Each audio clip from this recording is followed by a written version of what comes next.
Hey guys, welcome back to the SeedButter channel. I'm continuing this trend of iceberg chart explanations on my channel, and I'm pretty excited to showcase this one today. We'll be looking at the Benadryl / diphenhydramine iceberg. This is a weird and terrifying iceberg for a bunch of reasons, but let me justify this decision. This is actually a pretty interesting topic. It combines lots of things like an internet challenge, but also cryptids like the Hat Man. Taking Benadryl in inappropriate doses was a huge meme / challenge / topic of discussion that really popped off online last year. So this is a bit late, but I still think the topic is fun. Before we get started, I have to issue the obvious but necessary warning. Please, for the love of God, do not take Benadryl in any manner that is not advised by the medical community.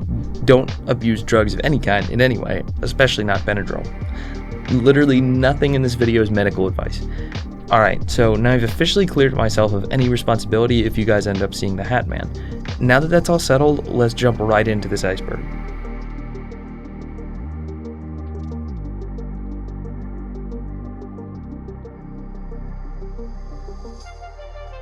Benadryl works best with my allergies. We're starting off with a lighthearted entry here. This entry is referring to the fact that Benadryl is normally taken for allergies. Being that it's an antihistamine, it helps with allergy symptoms, either just for outdoor allergies or perhaps an allergic reaction to a food or a substance. This is the only way you should be taking Benadryl.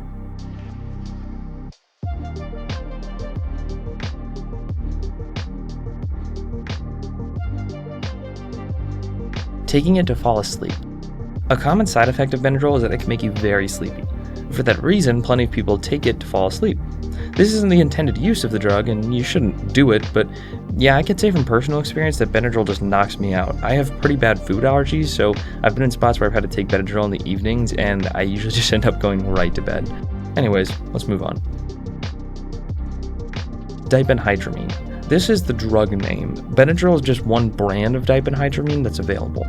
Within the community of people who abuse this drug, you'll frequently hear those terms interchanged, as well as the abbreviation DPH. TikTok Benadryl Challenge. So taking Benadryl in unhealthy doses has been around for quite a while. It's existed as a community for some years, being very popular on 420chan. Now that said, this was brought to the mainstream around a year or two ago, where Benadryl-related content became mainstream on TikTok. It turned into a trend which was awful because it ended up in a lot of minors doing it, some of whom actually ended up dead. Yet another reason why you should not participate in this challenge. But anyways, this TikTok trend is responsible for much of the popularity related to this drug and this topic in general nowadays.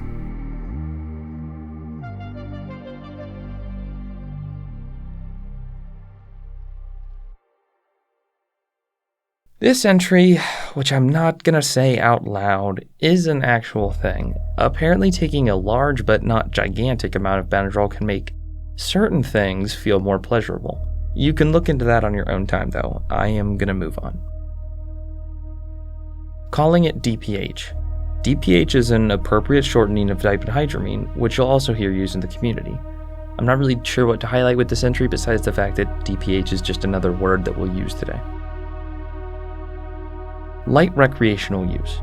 In terms of recreationally using DPH, naturally you can take it in varying doses, some of which, while still unsafe, are lighter than others. Light recreational use depends on the person, and it's an intangible definition, but we'll take a look at this incredibly informative post on the r/DPH subreddit, which points out two important categories which could be considered light use. The first, which is between 25 and 100 milligrams, is considered the therapeutic level, which is basically what's safe and the medical intention of this drug. You won't feel anything at that stage besides sleepiness. If you kick it up a notch to 1 to 200 milligrams, that's where things start to get real, but are still relatively tame.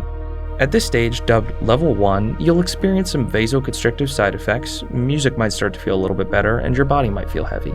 Of the DPH communities, I've observed plenty of people who actually take this dosage on the daily, which is kind of insane, but still pretty light. Mixing DPH with DXM. DXM, or dextromethorphan, is a cough medicine which is chemically related to codeine. It's also something that DPH abusers sometimes use in tandem with Benadryl. There's the perceived synergy between these drugs, and some people falsely have the impression that DXM makes DPH safer or even just more enjoyable, which is not necessarily true. I want to read this story from a Reddit user named Dergumby, which details an experience they had using both of these drugs. I combined DXM and DPH in relatively high doses a couple of times. The experience is really fucking weird and can get extremely scary. So if you're going to try this, please have a trip sitter around. The scary part is that you have no influence over the things you see. You can hallucinate completely autonomous entities, which you won't likely be able to tell from reality. The first time I took this combo, I felt as if I was in a horror movie. Literally. We sat around a campfire and the faces of people around me started melting and dripping on the floor. Spiders were crawling out of my friends' ears and eyes. There were people with guns running around, and the parking lot in front of us turned into a haunted graveyard. Every time I closed my eyes, I saw a slideshow of Russian propaganda posters. There was Snoop Dogg dancing right next to me. Complete randomness. And then there's the delirium itself. You basically go completely crazy for the entire duration of this trip. Depends on the dosage though. More DPH equals stronger delirium. Now, while I find the hallucinogenic part of this trip very interesting, maybe even enjoyable, the delirium definitely is not enjoyable. It feels like temporary brain damage. Sure, this is just one story, but I think it's pretty fair to say that combining these drugs is not a good idea and can certainly change the experience for the worse. But it is still a pretty popular drug combo. This drug sucks. I feel like there's a good chance this is referring to some joke in the community, but I honestly can't find it. This drug does suck though, and probably isn't worth taking. r/DPH. r/DPH is the premier subreddit for the community of DPH users. Here you can find plenty of legitimate advice, posts explaining or linking to advice about stopping the abuse of this drug, plenty of questions, and good trip stories. It's worth checking out if you're curious about the experience people have on DPH.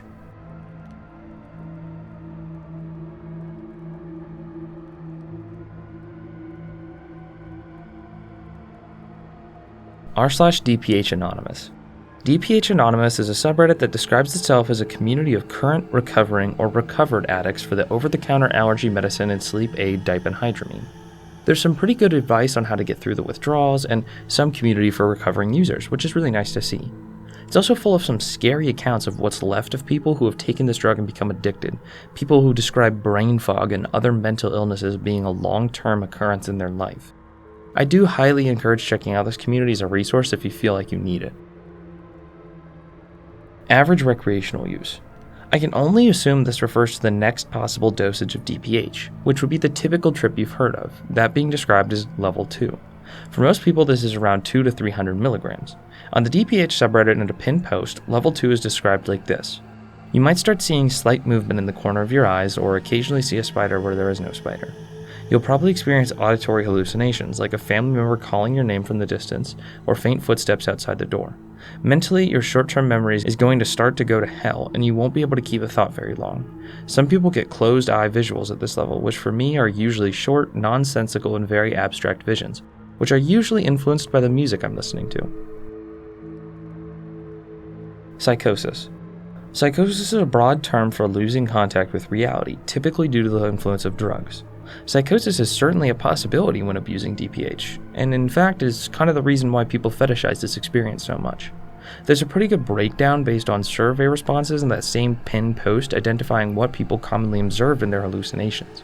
It includes everything from spiders to snakes to angels to dead family members to, perhaps most infamously, shadow people, which we'll talk about very soon. DPH addiction. Like any drug, one can become very addicted to DPH. If you find yourself in this situation, please use the resources available to you to pull yourself out. But yeah, as terrible as these experiences sound, many people get addicted to DPH. Not everyone who abuses the drug is seeing terrible spiders and shadow people, and frequently people abuse it in relatively low doses. I found an interesting account from a Redditor named Pratotype that I thought I'd read to give you a good picture of what DPH addiction may look like. I started taking diphenhydramine in 2013 when I developed dermatographia. At the time, I reached out to my dermatologist and ran allergy tests. All of them came back inconclusive. Her explanation to the cause was stress. She recommended that I take Benadryl to soothe the flare-ups. My condition was terrible. Inflamed scratches covered my entire body, leaving a burning sensation. Small welts formed. The itching and scratching kept me up all night. I've been an insomniac most of my life, so I thought I'd kill two birds with one stone. At first, I took the recommended dosage, 2 pills. I'd still get flare-ups and welts every few hours, but it eased the burning sensation from my arms. Best of all, I could sleep for 2.5 hours a night undisturbed. After the initial year, my tolerance built up and I started taking 3 pills per night. The addiction quickly turned into abuse. 4 years in 2017, my father died from cancer and I spiraled. I've always battled with depression, but dealing with the aftermath of his death consumed me. On certain days, I would take 9 pills just to stop myself from thinking and worrying that I could sleep at night. At this point, I felt like the living dead. I had to stay strong for my family, so in came the nicotine addiction. The only way to counter the daytime drowsiness was cigarettes. Like all addictions, it started slow. The more DPH I took, the more cigarettes I smoked. It became a routine, and I was back at 3 to 6 pills per night and 8 to 10 cigarettes per day. This went on for another 3 years. In 2020, I met my fiance, and he was the one that made me aware of my problematic addiction. I was a fiend that ran on these vices just to get through the day. I started to notice memory loss, brain fog, extreme irritability, depression, and the worst bit was that it introduced anxiety into my system. I was jittery all the time, paranoid, and I had extreme light sensitivity, so I just isolated myself. I've tried quitting multiple times, and by the end of 2021, I made it happen. Going cold turkey does not help. I started taking Allegra and vaping instead. The lesser evils, right? Perhaps. 1 month in, I was free from DPH and cigarettes. What I was not aware of were the withdrawal effects of DPH. The anxiety morphed into audio hallucinations, then to full-fledged paranoia. I would hear various voices contemplating small situations and interactions in my head, making them seem like larger issues than they actually were that bothered me for weeks on end. I was exhibiting schizophrenic-like symptoms. I had delusions of people wanting to hurt me. I tripped into the state of psychosis 3 times so far, each worse than the last, usually triggered by crowds having multiple voices. The worst was at a house party a month ago. That night, the noise in my head jammed into an unending loop of non-stop vocals and sharp sounds. It felt as if the room was closing in on me. My heart was pounding out of my chest. I unconsciously made my way to the bathroom, screamed, sobbed, and clawed at myself for several hours until I reached consciousness again. I was cut up and bruised from hurting myself. It was horrifying, to say the least. I went back to 50 milligrams of DPH every week to ease the withdrawal with the goal of stopping completely. Even now I hear a continuous buzzing in my ears, almost like a radio trying to tune itself to a station. I know a lot of you here use DPH recreationally, but a few nights of high is not worth the severe long-term damages. Please be aware of the addictiveness and the withdrawal symptoms. Trip reports. Part of why this challenge became so adored online and why it's such a subject on the creepy side of YouTube and Reddit is because the trip reports are just fascinating. You can listen to plenty of trip reports from great YouTubers and find them easily, so I won't just read them off here. There are some pretty infamous ones that are frequently memed or referenced in the community. Erectile dysfunction. So, again, due to the vasoconstrictive properties of DPH, the prolonged use of this drug, or even use in the short term, can cause certain things that should go up to not go up. It essentially just has to do with blood flow constriction. Shadow people. This is the entry we've all been waiting for. Part of why the Benadryl challenge became so popular on TikTok and in general, and why this has become such an interesting horror subject in recent years, is because the trip reports about shadow people are so fascinating. For some reason, people who hallucinate due to DPH frequently encounter shadow people, often describing them similarly as grayish shadowy figures, moving and buzzing about. Some members of the DPH community have done an excellent job illustrating what these figures look like, and they're quite terrifying. The most infamous of these shadow people is one we'll talk about in detail soon, named the Hat Man, who you've maybe heard about by now. But yeah, seeing shadow people is a crucial aspect of this drug, and it's an essential part of the DPH obsession online.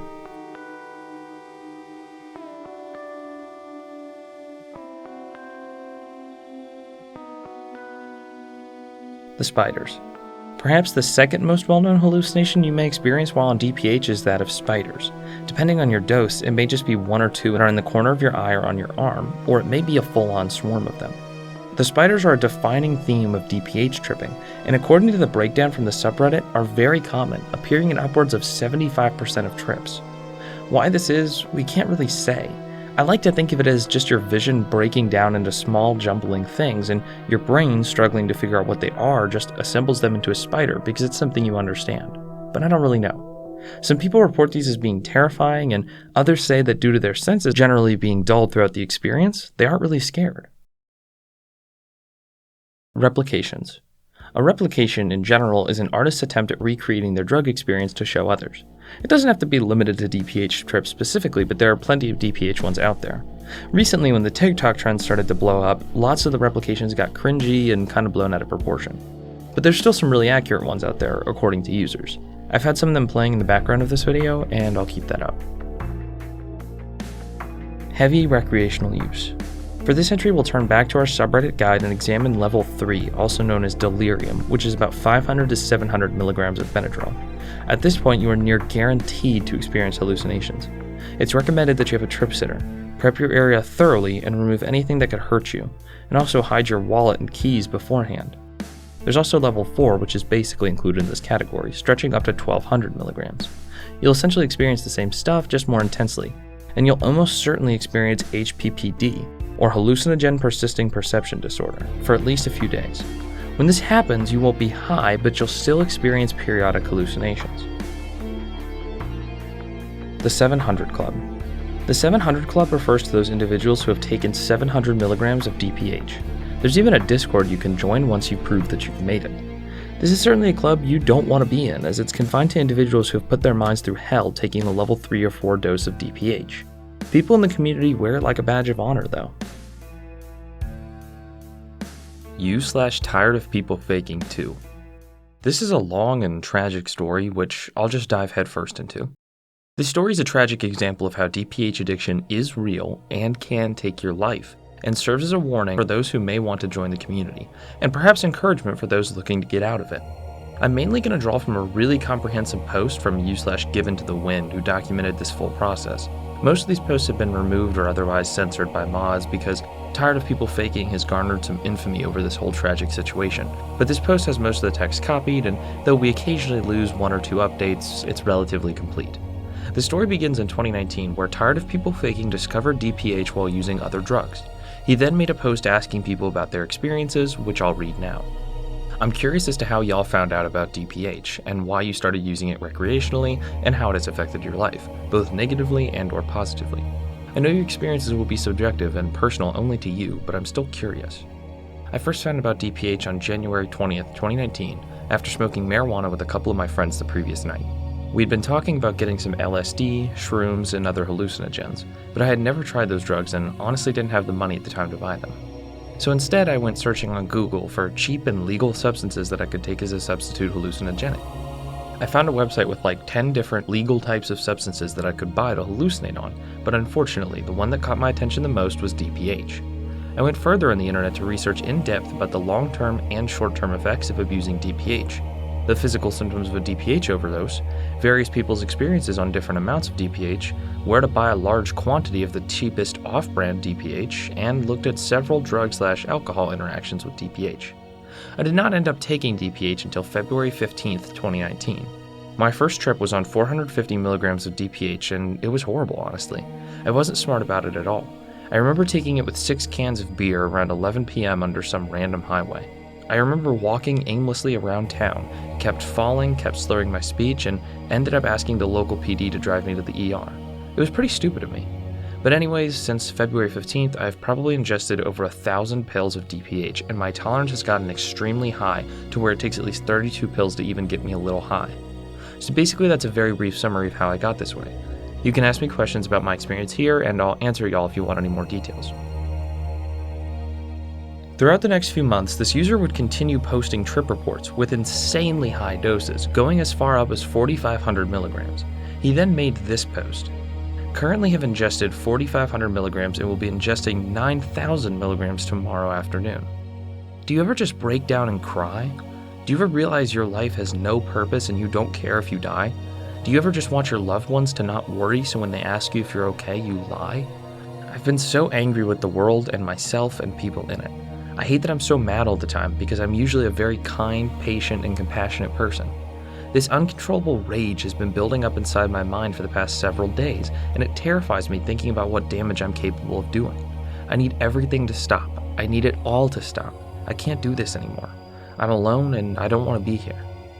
P.S. I know that there's a high chance of me surviving 13.5 grams, but I'm posting this just in case I succeed.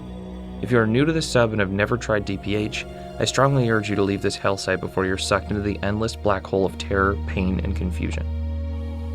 Miraculously, this Redditor survived this and made another post 3 months after. For all the newbies and curious people that want to try DPH, I highly recommend y'all quit before you start now or before it gets bad. I wish I could have broken my habit a long time ago, but the past is the past, so I can't change that. If y'all really want to do it though, I gotta tell you some things that happened to me while taking DPH. DPH has landed me in the ICU, intubated and comatose from dangerous heart arrhythmias, severe respiratory depression, basically not being able to breathe, and seizures 3 times in the past year. DPH has caused me to have permanent short-term memory loss at the age of 20. DPH is a very addictive substance which makes it hard to stay clean from. My tolerance has reached up to 60 pills or 1,500 milligrams. DPH has ruined my ability to learn at school efficiently like I used to and has made it very hard for me to perform well at my job. Of course, I know a lot of people have been in my exact situation, probably all of them, and you might not experience the same symptoms I had when taking DPH, but it still goes to prove how dangerous this drug can be when you take high quantities of it. P.S. This took 45 minutes to write because I was so high and kept forgetting what I was doing every few seconds. There were a few posts that followed this one, and I recommend watching these videos for a full breakdown on the subject. It all culminated into this horrifying post from September 22nd, 2020, where you/tired of people faking would show themselves on Reddit for the last time. Based on all available knowledge, you are looking at the dose that killed this Reddit user.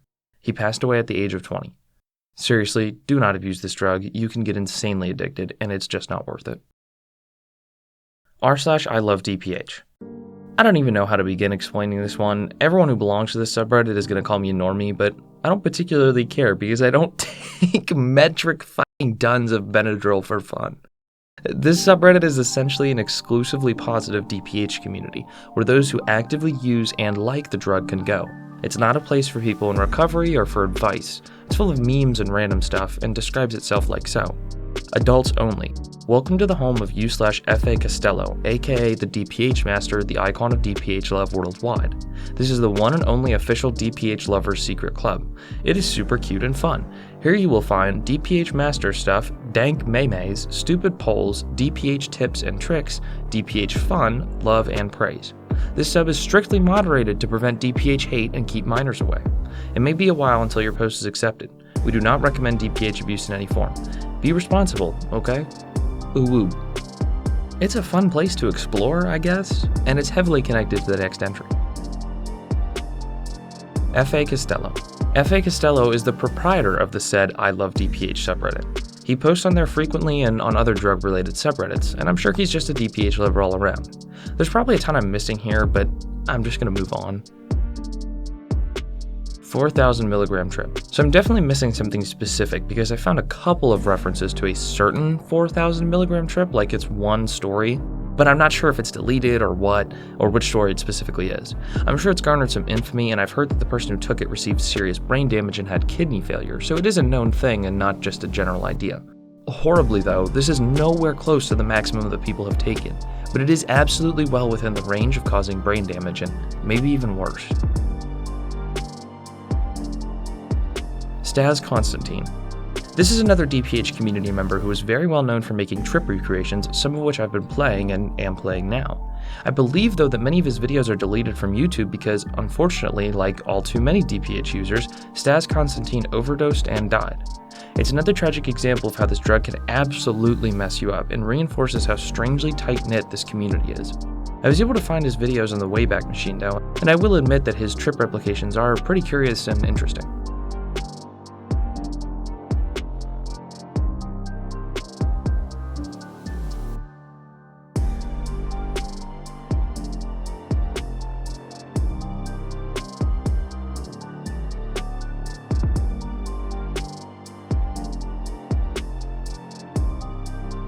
Starbrother.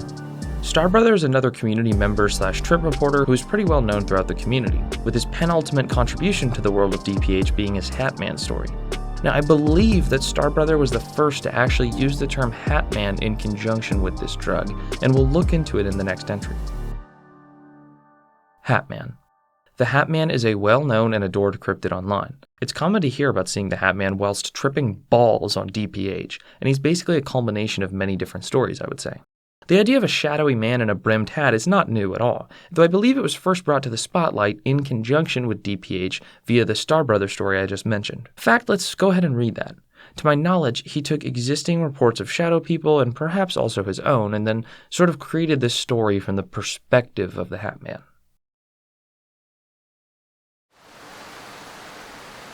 I do not have what you would call a name, though you've given me somewhat of a title. I'm not what you would call a human. I look nothing like what you would or even could imagine. I suppose I don't look like anything to your terrestrial eyes. You sixth-generation humans were built so shoddily that you can't even see into the intermediate dimension. So you'll never see me. Unless there was a special circumstance, or I got really bored. I could see all of you at any given time. All of us have a running counter of exactly how many of you are incarnated physically on the planet you call Earth. You'd all be surprised out of your wits if you could see what we have access to here in this dimension. Your thoughts and memories are like an open book to us. It's as easy as looking up something in your internet search history for us to go back and see what all you think about it and why. I'm sure you feel a little violated by that knowledge, but all I can say is get used to it. That's how it is, and it's not changing anytime soon. I could go into more detail about my life here in this negative dimension, but I'm not known to talk about all that. I'm here to talk about what you call drugs. A single drug in particular, known to your kind as diphenhydramine. I call it something different, but the name isn't time and space bound, so it's not a collection of noises that you can make by forcing air through your various meat flaps. Let's just call it DPH from here onward. I suppose you could say I'm in charge of DPH. I can control it, mold it to my will like a potter with clay. The powdery white substance that to you means 6 to 8 hours of stumbling idiocy is my very lifeblood. Of course, you don't see it as a powdery white substance, you see it as a pink and white capsule, a hard pink tablet, a soft blue gel. You see it and you eat it by the handful, the bottleful. Not like DXM, I keep my price dirt cheap, and I'll never risk alienating you all, my loyal friends and lovers. You barely have to spend any money, and you can get enough of my drug to be high for days on end, and believe me, you will. I'll make sure of it. You might ask why? Your misery feeds me. I don't need to eat physically. Being in another dimension means that there are different rules. Every one of us here still loves something and pursues it with our whole soul. What we pursue is what sets us apart from each other, just like you and your lives. Those into the same thing end up together more often than not, forming societies and groups based on that common interest, planning and organizing the way they choose to handle their adherents. But I am more what you call a loner. Here, a major difference is that we get to pursue what we love constantly. We don't sleep because time doesn't exist here like it does for you. Enough about things that you won't understand, though. Let's talk about the what instead of the how and the why. Anytime someone on your planet becomes delirious for any reason, I know about it. And I know what you're thinking. There must be thousands of people every day. And you're right. It's nothing to me, though, as my brain isn't hampered like yours. Let's take a walkthrough through a bit, though. I've got about 25,000 notification signals from this week, about 3,000 for today alone. I'll pick one at random, and there you go. I agree to the notification, and then I get a readout of all sorts of data from the sender. Name, age, soul alignment, friends, family, mental status, and so much more. A lot of the data I get has no equivalent in your language. The appropriate concepts don't exist, so neither do corresponding words for them. This particular person I've targeted is a human male, young adult, 21 years old. His name means nothing, so we'll call him A. A has taken what corresponds to 1,000 milligrams of the drug I control, and now he's merely waiting on what you call the come-up. What he doesn't know is that his brain is being subtly rewired by the drug itself, allowing for his eyes to see into his own inner dimension, though he'll probably never figure out how to use it. The amount he's taken is very high for his scrawny body weight, though not out of the ordinary for a human of his age. He can't see the changes taking place on the level of his soul, which your kind, for the most part, doesn't believe exists just because you can't find it. So much the better for me, it just makes it easier to do as I will. The changes have completed for the most part now. A is beginning to feel hazy and slur his words. Soon he'll start imagining he's smoking a cigarette, as things that are deemed important or are very fresh in the mind will often become a reoccurring part of a descent into delirium. A's gaze is lingering on certain patterns of his domicile, walls, floors, and ceiling, his couch. Any repeated texture pattern becomes a canvas onto which his mind will project various things. One moment he sees a shapeless blob of translucence. Another person more acquainted with the pre-existing expectations for this drug brought about by the community would probably see a spider of some kind. But A doesn't know that many people see spiders, so he doesn't see one. Now he's trying to look up some pornography on his handheld cellular device, a brave proposition for one so delirious. The buttons to him look like all sort of nonsense symbols, and he can't recall the site he wants to go to. Too bad for him. I have no desire to watch this young adult blearily attempt to pleasure himself, so I'm going to influence his trip.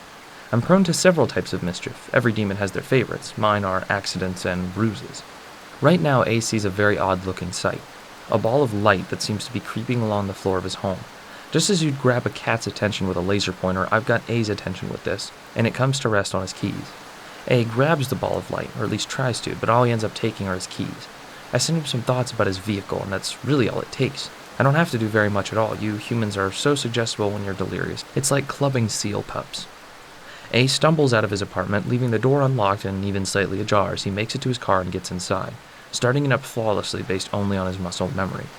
He's done it so many times that he actually makes it rather far before his driving could even be called erratic. He gets onto the highway, and by then it's far too late. He presses the gas and speeds up to 70 miles an hour, trying to switch lanes, and hits the guardrail, then swerves into a second car, causing a lovely pileup. Mangled metal screeches and horns blare as the traffic comes to a halt along the highway. Onlookers gawk at the twisted hunk of metal that was once A's car, but now looks like a bizarre sculpture of some sort, an avant-garde art piece that is made with metal, plastic, blood, and bone. Our friend A isn't dead, but the steering wheel is crushing his chest and his lungs can't draw breath, so he won't last much longer. An older gentleman was driving the first car that A happened to hit. He's shaken, but otherwise unharmed. How boring. A mother and her 2 children were killed instantly in the second car he hit, a lovely bonus. The third truck had a young man and his female companion with it. The girl will lose an eye from glass shards that got lodged in her face when the windshield shattered, or her boyfriend is unharmed. I somehow can't see their relationship continuing much longer, though. The final vehicle was a family man with a mother and father along with their child. It wasn't hit hard enough to kill anyone, unfortunately. Your designated responders arrive within a few minutes. Everyone is taken to various hospitals, and traffic resumes its normal flow along that highway within an hour, all neat and tidy. Our dear A is in emergency surgery, but nothing they do can save him. The sedatives they gave him react with the drug already in his system, and he dies almost gently. Such mischief I get up to, and shall continue to engage in, for it is my ruling love. I could explain what happens to A's soul when he gets to the world beyond yours, but since you don't even believe in such, we'll stick to the things your broken, backward eyes can see, since you have so much trouble believing in anything that you can't. Next we have B. This is a case entirely different than A young man who I have been marinating for what we would equate to 3 of your months. He was never popular, rich, successful, or on any kind of upward trajectory due to a life of poverty and 2 parents that did plenty of other drugs, all during B's development as well as developmental years, so it was only a matter of time before he came to using the drug I'm in charge of. The process of marinating a human requires finesse, care, and attention as well as planning. Rules of engagement prevent me from directly interacting with B, but I have many methods to gradually deepen someone's addiction to this drug which I live. It is slowly letting him feel what you call an empty epiphany. That is where you feel as if you have made a great discovery while in the midst of my drug, but in reality there's nothing behind it. To explain, let us look at a sober person who has a moment of clarity, realizing something because they've been looking at it, an aha moment. Their meaty brain takes some specific idea, concept, thought, or bit of data and then makes the connections based on logic and reason, and thus they experience an epiphany. Those gripped by my drug, however, feel all of the epiphanic feelings but have no actual idea, concept, or thought behind it, a lovely trick in my repertoire to keep you coming back. You see, B considers himself to be a deep thinker despite his rapidly declining mental faculties. He feels that others won't be able to understand the things he does and that DPH elevates his mind, allowing him to think on a higher level.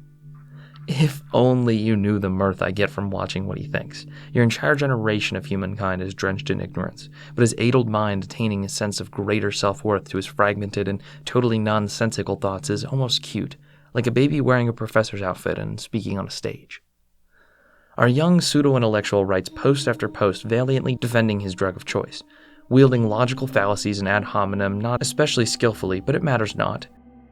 Some that seek validation for their usage of my drug will see the words and rally behind him. Thus a herd is formed, and a few more are ensured to not leave my fold for a good long while. There are some other basic tricks I can use to keep him interested and thinking that he is truly exploring the deeper regions of his mind, but all of that pales in comparison to my actions after his dear grandmother shed her flesh on your planet and moved on to the life unseen. His grief made him too perfect a target. He was basting in his own misery and sadness, emotions that made him with the same synergy as your garlic and onions would a steak. His own perceptions of his grandmother were still fresh in his mind. Coupled with his guilt over not being there towards the end, it was only a matter of time before she began to manifest during the times he would be in the deep grip of my drug. This is a bit of a tangent, but it is relevant. I say he was deep in the grip enough to make an important determination. After using DPH frequently enough, a human will descend into a state that your medical science calls HPPD. In reality, it's merely caused by my presence being with you closely at all times, rather than simply when you take more. Though of course my presence will be stronger than the more you've ever taken. RB is in this state, so even when he hasn't taken any more DPH, he is still on it and thus under my care. Some people see distortions in their vision, halos of light around anything bright, or feel tactile hallucinations. Very few will get smells and tastes, but for B, I'm giving him auditory hallucinations. Clips pulled from his memory as easily as you would find a file on your computer. There are always clips of his grandmother's voice, mundane things at first that make him hit up with a start, almost believing that she was right there in the room with him. I progress over the days, to clips when she was happy. His tears flow freely and you might think me cruel, but do you bat an eye when you season your food? I feel the same way about B. What I'm doing to him is you would sprinkling salt and pepper to taste a bite of your dinner. B's condition worsens every day. His mind is more and more fragmented and barely capable of forming a coherent thought, even when he's as close to sober as he can get, which is still far from it, but he wouldn't know that. He tries to stop using my drug because his intuition screams at him that he's nearing a dangerous point, but I feed him more and more sounds of his grandmother before beginning the final phase. One morning, after B has just woken up from a nightmare that I gave him, he sees his grandma sitting at the computer in his gamer chair, smiling at him despite her face being distorted.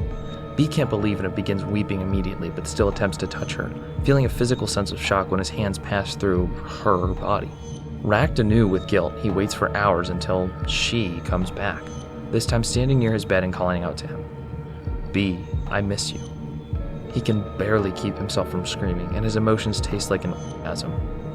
It's important not to give anyone too much though, so he let him keep calling out to her the rest of the evening, giving him no more audio clips, no more sightseeings. He goes onto your internet and asks others about seeing dead loved ones, gets some bad advice, more bad advice, and a few irritating posts encouraging him to simply seek help, as if that's not what he's doing with my drug in the first place. He goes on for a few more days doing DPH. He's starting to have shaking hands all the time and it scares him, but he also feels more depressed when he's not high, though it should be called low, but that's another tangent. I could go on about B, but to be honest, after that explosion of emotion that filled me up with what you would call a Thanksgiving dinner, nothing he feels will ever approach that level of intensity, so I cut my ties with him, damaging one of his kidneys and making it so that his trips will no longer feel effective at all. Usually when one of us cuts ties with our users, they feel a strange sense of emptiness when tripping that they hadn't had before, an unidentifiable feeling of loss, as if the drug fueled some journey that was once there but no longer is. Cruel? Perhaps. I know my drug was all he held on to. But there are many other brains to open and peer through, so many more memories of the mundane, embarrassing, lewd, painful, and enjoyable that I can twist and mold into whatever I desire. How can I be satisfied with just one of you when I can pick and choose a new one as often as I like? Would you like one more account? This one isn't nearly as long and involved as the rest. I would liken it to what you call fast food. I do these from time to time as a little pick-me-up.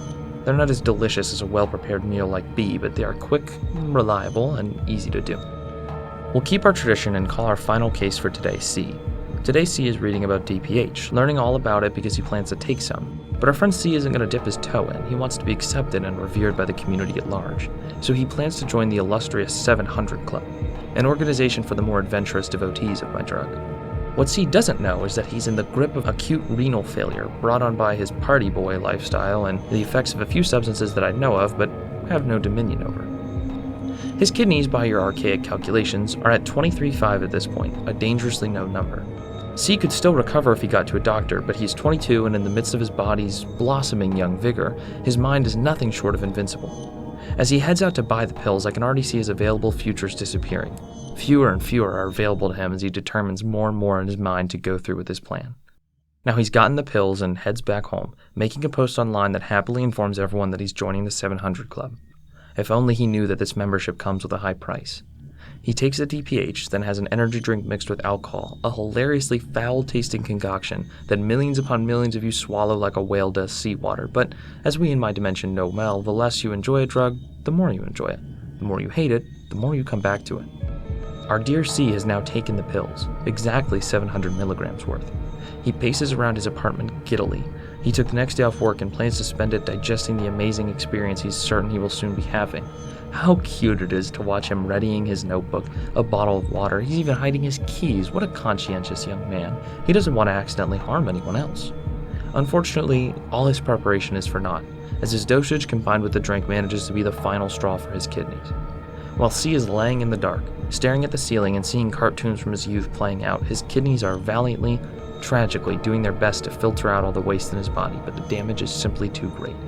C has already been feeling fatigued for the past few days, but now he feels positively devoid of energy. This due to a very low concentration of what you call electrolytes. The imbalance also causes his heartbeat to be very irregular, but he expected this as it's a common occurrence on DPH. A lovely situation. Better still, the extreme disorientation that is so common to DPH hits our dear C quite hard, especially since it soon combines with the confusion from his brain not getting enough oxygen. C is spared the mortal terror of his body going into complete panic as he blacks out rather quickly. Lying on his bed, he goes into a coma, and then his body systems shut down one after the other in a beautiful cascade. His death is so unexpected that when he arrives in the beyond, he didn't even know that he's no longer in the land of the living. I could keep going, but this isn't a place to stop for now as any. I have other humans to observe, after all. When I came into the position as overseer of this drug in 1946, I projected it to your planet with no idea of how widespread it would become. Thanks to the efforts of beings far more powerful than me, your planet advances in a backwards manner, growing better at keeping your bodies alive, but worse at creating a life which would desire anything but the release of death. Millions use it currently, but of course I'm only concerned with a small subset. You all who have played with it, and who don't know that you are all toddlers happily crawling on the edge of a slope that leads you to open arms, a hell you will be hard-pressed to ever escape. Perhaps I'll play with you the next time you're dosing, though I may simply observe you as I tend to do. You may attempt to acknowledge me in some way, but I do not typically respond, for doing so would change nothing. I am just the Hat Man.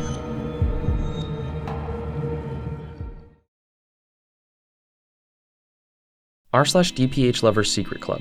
This is a private subreddit for members of the DPH community who have been selected by the Hat Man. Naturally, I can't say much about what is contained here, but we can speculate, and it's probably terrible. If anyone knows about this community, feel free to reach out to me. 420chans/Del.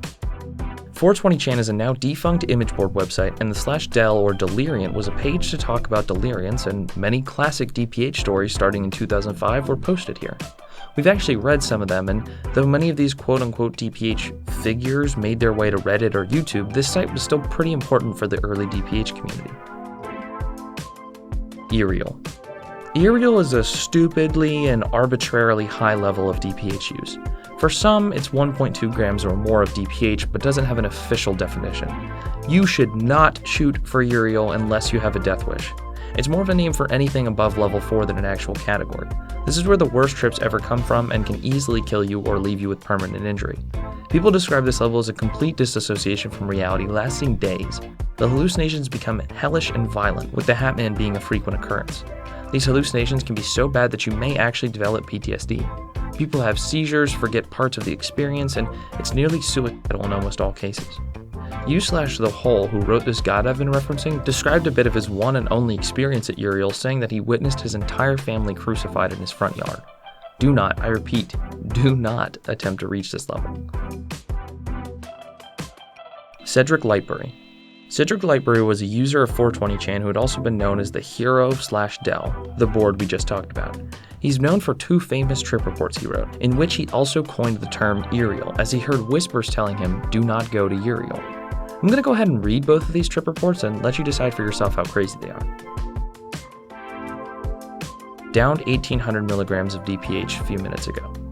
Before you ask, I am not trying to be a hero, but I do wish to get as close to death as possible. Doors are locked, phone is off, wish me luck. Let's see how this goes, shall we? A few posts later. Lee weight, 162 pounds. Trick keyboard is breathing and I can't hear anything. Still later. As am I actualizing this. Translation, I am actually typing this. Holy fucking fuck. I'm alive. I have never appreciated that fact more than I do now. Fuck. Still having some visual distortions. I'm still feeling sick, but mostly down now. Before I start the trip report, I should warn that you kids should not do this much DPH, no matter what. I did it, I've seen it, you don't have to follow my stupidity, you don't want to go there, trust me. So, about 30 minutes after taking the pills, I started feeling heavy. The feeling was getting increasingly stronger. I tried my best to keep my mind blank, but I failed and started freaking out after gaining approximately 400 pounds and having my ears ring so badly that I couldn't hear anything else, including my own voice when I tried talking. Then for a short moment, my vision went black and white, then flashed to normal again. After this, the ringing began to go away, and after it was gone, the visuals kicked in. Hardcore. The first thing I remember, my ceiling, walls, and floor were melting, and I was being pulled down by an enormous force. However, moving wasn't too difficult after a bit of trying. Every shadow in my room was crawling with insects. Apart from a big juicy taco right above my head, there was a cluster of centipedes on the floor, and some of them were running around the table. They wouldn't go away when touched. The longer I stared, the more of them would appear, until I wasn't in my room anymore. Everything around me was a moving, living mass. I don't remember what else happened in the stage or how I did escape it, but after it went away, some inanimate objects appeared to be breathing and I was afraid to touch them, like keys of the keyboard. I had an extremely dry mouth, so I got up and went to get myself a glass of water. Didn't help much, but I drank a lot anyway. After finishing the third glass, I heard music coming from the other room, so I went there to check it out. First thing I noticed is that there was a human-sized creature standing in the corner. I assumed it was a doll. It would lose its parts, arms, legs, head from time to time, but as soon as I looked away and looked back again, it was whole. I was afraid to touch it because I was sure it would hurt me. The doll stayed in that corner, disassembling and assembling itself again and again during this whole stage of the trip. Second thing I noticed, there was a man dressed in black, his head buried in shadows, sitting on the sofa, and several other people/creatures wandered about, then fading later. Not all of them went away though. Some shadowy figures got more human-like in time, and I had some conversations with who I thought were my friends. Everything was extremely realistic. I could touch, hear, and smell them, but after a while most of them went away, but the dark man on the sofa stayed where he was. So I went up to him and sat down as well. I couldn't see his face, but didn't pay much attention then. I believe this, my friends, was the Hat Man himself. All the interaction we had was a handshake and a bit of talking.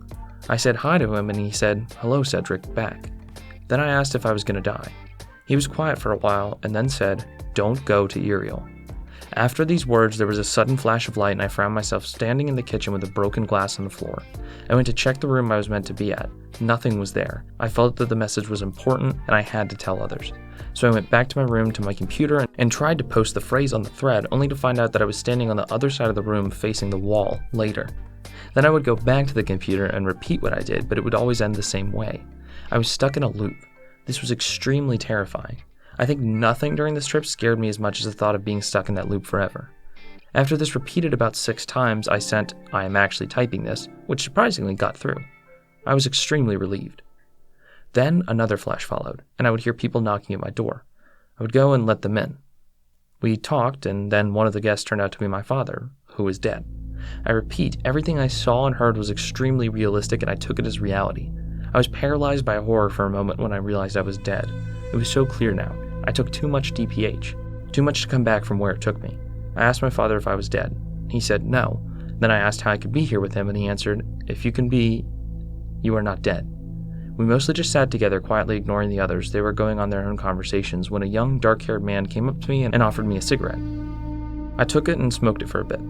It would always become a new, freshly lit one after taking my attention after it for a while. Suddenly, the room went silent. I looked again to see what was up. Everyone was gone. My room window was covered with moths now. I figured the people in my room were these moths from the very beginning. After yet another flash, I was lying on the floor with the Sahara Desert for a mouth and a mild headache. I managed to go down and lay on the bed. There are many blackouts from this point. Basically, all I can remember are whispers saying, "Don't go to EIRIEL," repeating from time to time. I realized eventually I was the one saying that. Tacos crawling on my sheets and visual distortions of the room. My thoughts wouldn't stop bothering me. I thought I could hear screaming. I felt heavy and sick. I probably fell asleep at some point, but I have no clue what I did before because there are just way too many gaps and no one to tell the story from a different angle. Here's the next one. I went to hell and back just to be able to tell you this. 2 grams. Don't do it. Just don't, unless you want to end up in the hospital while being threatened by your inner demons and feeling almost unbearable pain in your chest, thinking that you could die any second. Still dealing with minor weaknesses, but it probably won't go away for a while. After around 20 minutes of consuming the pills, I started to see mild distortions and audio hallucinations, mostly ticking and scratching which seemed distant. I was inside the car which I was going to the house I was supposed to spend my trip at, and I kept telling Martin, my friend, not to interfere with the trip in any way unless it was obvious that I'm in lethal danger. I noticed my memory span was becoming short, and the ticking and scratching was getting louder, along with the mild head rush-like, high-pitched sound. Right before we reached this place, I realized I couldn't move and my vision started glitching up. It kept flashing and freezing, and sometimes I couldn't see anything at all for a split second. I told this to Martin, and he convinced me that I could walk. I just had to do it very carefully, so I followed him to the house. It was very, very heavy, and by the time I looked at the floor, it seemed like my feet were sinking into it. I was left alone in this room, which was slowly melting. Most of the furniture had bright, unusual outlines. At this point, I felt crawling all over me. Vision flashed again, and I found myself completely covered in spiderwebs. Moving my hands through them helped a little while, but hands would go through them and they'd fade, but the webs came back almost immediately. I could feel the sticky sensation on my skin, which made them feel just as real as I was. There was a loud knock on the window. I turned around to see someone standing behind it, so I opened it. I heard music coming from outside. It was different from what I'd heard during my last trip, but strangely familiar and similar to it. "Let's go, Cedric," said the creature, and I climbed out the window without much consideration. It was extremely hard to walk. The grass and the trees seemed grainy, and it looked like a few were moving, crawling, breathing, and living. My sense of time was extremely distorted. Few steps would feel like an eternity, or I would black out and confuse fairly long periods of time for a second. We were going towards the music, the creature walking few steps ahead of me. After a while, I started noticing lights, probably torches among trees, and hundreds of moths around them. The air was full of moths, and they would land on me and fly around. I tried my best to keep them out of my face, failing miserably. Finally, we reached a clearing. There were many people there. At the front, very still, stood my relatives, all dressed in black, surrounded by shadows and people I don't know. They all seemed frozen and had the same blank expression on their faces, eyes fixed on me. I tried to talk, but my voice got stuck in my throat. It was extremely sore and dry. I started feeling a mixture of guilt and fear, because I could tell that they all knew the creature took me here because of DPH, and considering most of them were dead, I wasn't sure if I was alive. Suddenly, there was a very unpleasant crackling sound and a white flash. The creature who took me here was gone now, and everyone was just walking around and talking, completely ignoring me. I decided to sit because of the heaviness. After a while, I noticed a black dot moving through the grass towards me very quickly out of the corner of my eye. Then I would feel a bulge moving under my shirt at the right shoulder. I freaked out and smacked it, and a black rat fell out of my sleeve. It looked dead, but every time I took my attention off of it, it would disappear and run and hide under my shirt again. I was really scared of it for some reason, and after around 5 loops of this, I started beating it repeatedly until it dropped out of my sleeve and until the rat's body turned to some sort of rubber glue. Its legs were still moving. After this, it wouldn't touch me again, but I kept seeing its distorted body with the trembling legs from time to time. I quickly stood up and went to a different spot. I was approached by my mother. She was crying. "Why did you do this, Cedric? We warned you."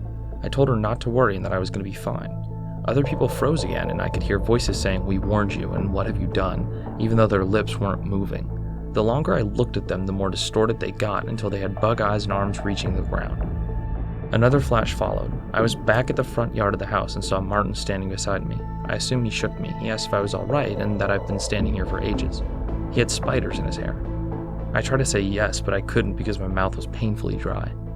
I walked my way to the house. Martin told me I never went there in the first place. The whole trip thus far has been experienced right after getting out of the car, standing and moving at that spot. There are many blackouts at this point. I recall centipedes from my last trip, spiders all over and inside of me. Around 10 of them crawled out of my mouth. I woke up, still tripping hard, never remembered falling asleep. I went to check the next room. Martin told me I had passed out for about 5 hours. Later, I found out he was still asleep and the information was false. I managed to get some water and go to the bathroom because the urge to pee was terrible. Moving was a difficult task and I couldn't concentrate properly. That's when I posted, "alive." When I got back to the living room, I saw someone sitting on the couch. It stood up and I recognized the figure as the Hat Man. He walked towards me and said, "You're getting in and running out." I started to feel extremely hazy and got another head rush. I'm not sure if I left the sofa or blacked out and laid on it, but I was there at the edge of sleep and the Hat Man was looking right at me. This might be a dream or a full-blown trip. I don't remember closing my eyes and I could feel my surroundings. I was in an extremely vast room. The floor, ceiling, and walls were black. There were no doors, and I couldn't see where it ended because the darkness hid it out of sight. There was a woman standing right next to me. She looked at me, smiled, and took off her face as if it was a mask. The face behind it looked exactly the same, but she was bleeding from her eyes, her mouth, and her nose. Her eyes were extremely black. I looked around the room to see faces appearing on the walls and ceiling, greeting me without words until they started to fall down like masks too, revealing bruised and blood-covered faces. The masks would turn into ash that wouldn't settle but moved around the floor and feet. That's all I can remember from this stage of the trip. After snapping out of this, I laid there for a while, feeling my heart beat rapidly. The Hat Man was gone. My hallucinations were mostly audible now. I heard lots of incomprehensible whispers and quiet singing. I posted on this thread again and decided to go to sleep for real. I was so very tired. This time I drifted into a deep, deep sleep. After a while I realized I was sleeping. My vision was completely back until a room began to appear. Its smell was gray, its door open, displaying nothingness. I walked towards the door and stepped out of the room. Several shadows approached me. The door shut and I heard, "You are out," very clearly. Then I felt a burning pain in my chest. Martin said I started screaming. He tried to wake me up and checked my pulse, then realized what was happening and called an ambulance. I had to down a lot of charcoal. Minor hallucinations followed for about 3 days. Spiritual beliefs about DPH. This is a pretty open-ended entry because there aren't really any spiritual beliefs that come from taking DPH. It's a new drug that wasn't used by any native peoples like Datura, for example, and it's basically just delirium and terror. Perhaps some individuals might have conversations while high on DPH, which could induce spiritual changes at an individual level, but on the whole, this is not a spiritual drug. Overdose trip reports. There are plenty of trip reports which could be considered overdoses, including many of the ones I've read so far. Because of how general this entry is, I won't read any, but again, there are plenty of videos you can watch or listen to after if you just want to hear trip reports.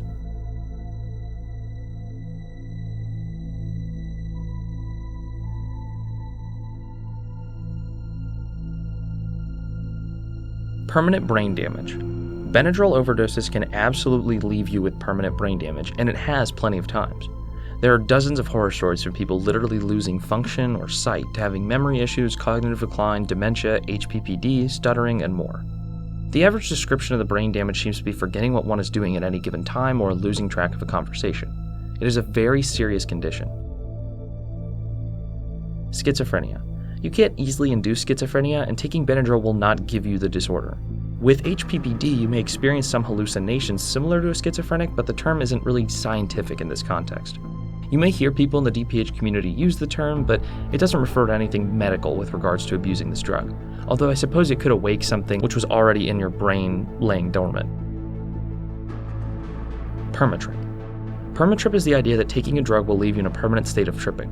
While that in and of itself is kind of a misnomer, HPPD can leave you with persistent hallucinations for quite a while, or even permanently.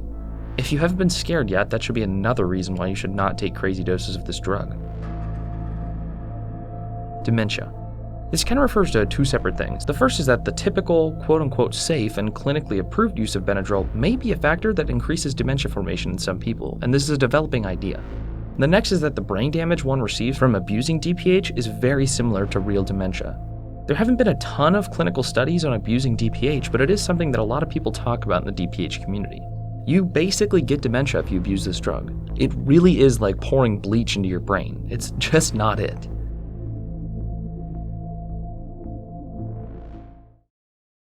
Okay guys, I know that was a strange video, but I really hope you enjoyed it. I kind of made this on a whim, but I personally had a lot of fun. I do wish the people using this drug the best, because it really sounds awful, as if I haven't mentioned that enough. But in the macabre sense, it's really interesting to learn and talk about. With that all said, thank you for sticking to the end of this video, and if you enjoyed it, please consider subscribing to my channel so we can hit 10K subs. Also, if you want to be a part of the SeedButter community, you can do so by joining the Discord, the link to which is in the description of this video. Thank you all for your time, and good night. Oh, also, there's one little teeny tiny announcement that doesn't affect 99% of you, but I'm going to put it here anyway. I've spent a good amount of time this past summer learning Spanish, and as a fun exercise for my own improvement, I started a Spanish channel. I'm going back and dubbing some of my old videos and uploading them here. If you happen to be bilingual and prefer listening to videos in Spanish, albeit terrible Spanish, mira mi nuevo canal. Alright, now I'm done for real. Thanks y'all, and have a good night.